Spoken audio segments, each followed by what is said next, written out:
नमस्ते जी। 22वीं श्रव्य कणिका श्रीमद् वाल्मीकि रामायणम पुस्तक के अनुवादक, संपादक एवं टिप्पणी करता है परमहंस स्वामी जगदीश्वरानंद जी सरस्वती। पुस्तक प्रकाशित है विजय कुमार गोविंदराम हासानंद, नई दिल्ली द्वारा। 18 सर्ग यहाँ से प्रारंभ होता है। शीर्षक है सिद्धाश्रम। पाद टिप्पणी है आजकल सिद्धाश्रम बक्सर को कहते हैं। प्रथम श्लोक है गच्छन्नेव च काकुत्स्थे विश्वामित्रमथा ब्रवीत् किमेतन्मेघ संकाशम पर्वतस्या विदूरतः। चलते चलते श्री राम ने विश्वामित्र जी से पूछा, हे मुने, पर्वत के समीप जो काला मेघ सा दीख पड़ता है वह क्या है? द्वितीय श्लोक वृक्ष खंडमितो भाति परम कौतूहलम हि मे दर्शनीयम मृगाकीर्णम मनोहरम अतीव च। यहाँ से वह वृक्षों का झुंड सा प्रतीत होता है, उसे देखकर मुझे बड़ा कुतूहल हो रहा है। वह अनेक वन पशुओं से युक्त, दर्शनीय और मनोहर सा जान पड़ता है। तृतीय श्लोक नाना प्रकारैः शकुनैर् वल्गुनादैरलंकृतम् निःसृताः स्म मुनिश्रेष्ठ कान्ताराद्रोमहर्षणात्। यह स्थान मधुर शब्द करने वाले पक्षियों से निनादित हो रहा है। ऐसा लगता है अब हम भयंकर एवं रोमांचकारी वन से पार हो गए हैं। चतुर्थ श्लोक संप्राप्ता यत्र ते पापा ब्रह्मग्ना दुष्टचारिणः तव यज्ञस्य विघ्नाय दुरात्मानो महामुने। हे महामुने, क्या हम लोग आपके आश्रम पर पहुंच गए हैं जहां दुराचारी ब्रह्म हत्यारे राक्षस आपके यज्ञों में विघ्न किया करते हैं?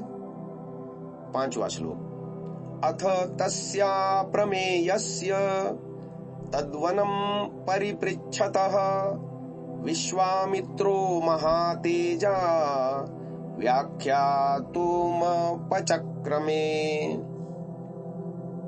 अद्वितीय राम के उस वन के संबंध में पूछने पर विश्वामित्र जी बोले। छठा श्लोक इह राम महाबाहो विष्णुर्देव वरः प्रभुः तपश्चरण योगार्थम वास सुमहातपाः। हे राम, देव प्रजा में श्रेष्ठ महातपस्वी विष्णु ने तप करने के लिए यहाँ निवास किया था। सातवां श्लोक एष पूर्वाश्रमो राम वामनस्य महात्मनः सिद्धाश्रम इति ख्यातः सिद्धो यत्र महातपाः। पहले यह आश्रम महात्मा वामन का था, यहाँ पर उनका तप सिद्ध हुआ था, इसी से इसका नाम सिद्धाश्रम प्रसिद्ध है। अर्थात जिसको आजकल बक्सर कहते हैं, यही वह स्थान है। आठवां श्लोक मयापि भक्त्या तस्यैष वामनस्योपभुज्यते एतमाश्रमायान्ति राक्षसा विघ्नकारिणः। महात्मा वामन में भक्ति होने के कारण मैं भी इसी आश्रम का उपभोग करता हूँ। इसी आश्रम में आकर राक्षस लोग उपद्रव किया करते हैं। नौवां श्लोक अत्रैव पुरुष व्याघ्र हन्तव्या दुष्टचारिणः अद्य गच्छामहे राम सिद्धाश्रममनुत्तमम्। हे पुरुष सिंह, इसी आश्रम में उन दुराचारियों का वध करना होगा। हे राम, आज हम उसी उत्तम श्रद्धाश्रम को चलते हैं। 10वां श्लोक तदाश्रम पदम तात तवाप्येतद्यथा मम इत्युक्त्वा परम प्रीतो गृह्य रामं स लक्ष्मणं प्रविशन्नाश्रम पदम व्यरोचत महामुनिः। हे वत्स, यह आश्रम जैसा मेरा है वैसा ही तुम्हारा भी है। यह कह राम लक्ष्मण को साथ लेकर आश्रम में प्रविष्ट होते हुए विश्वामित्र अत्यंत शोभित हुए। 11वां श्लोक। तम दृष्ट्वा मुनयः सर्वे सिद्धाश्रम निवासिनः उत्पत्त्योत्पत्त्य सहसा विश्वामित्रमपूजयन्।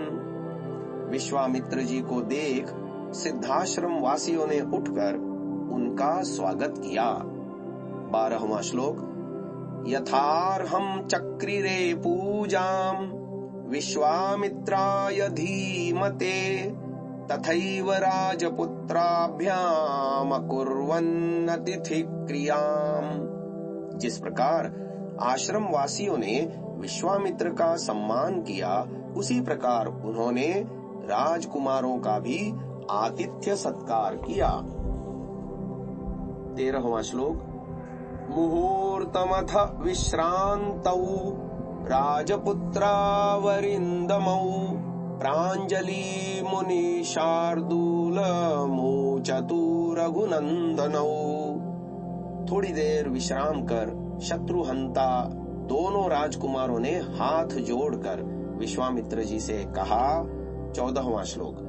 अद्यैव दीक्षां प्रविश भद्रं ते मुनिपुंगवः सिद्धाश्रमोऽयं सिद्धः स्यात् सत्यमस्तु वचस्तव।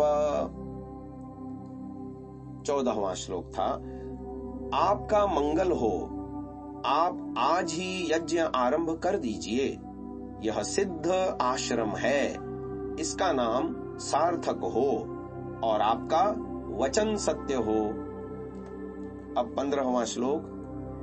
एवमुक्तो महातेजा विश्वामित्रो महान् ऋषिः प्रविवेश तदा दीक्षां नियतो नियतेन्द्रियः। यह सुन महातेजस्वी ऋषिवर विश्वामित्र ने नियम पूर्वक जितेंद्रिय हो दीक्षा में प्रवेश किया, अर्थात यज्ञारंभ किया। अब अंतिम 16वां एवं 17वां श्लोक एक साथ दे रहे हैं। कुमारावपि तां रात्रिम् उषित्वा सुसमाहितौ प्रभात काले चोत्थाय पूर्वां संध्यामुपास्य च प्रशुचि परमं जाप्यं समाप्य नियमेन च उताग्निहोत्रमासीनं विश्वामित्रमवन्दताम्। दोनों कुमारों ने सावधानता पूर्वक रात्रि व्यतीत की। प्रातः होते ही दोनों राजकुमारों ने उठकर संध्या की। तदनंतर नियमानुसार आचमन पूर्वक पवित्र होकर गायत्री मंत्र का जप किया।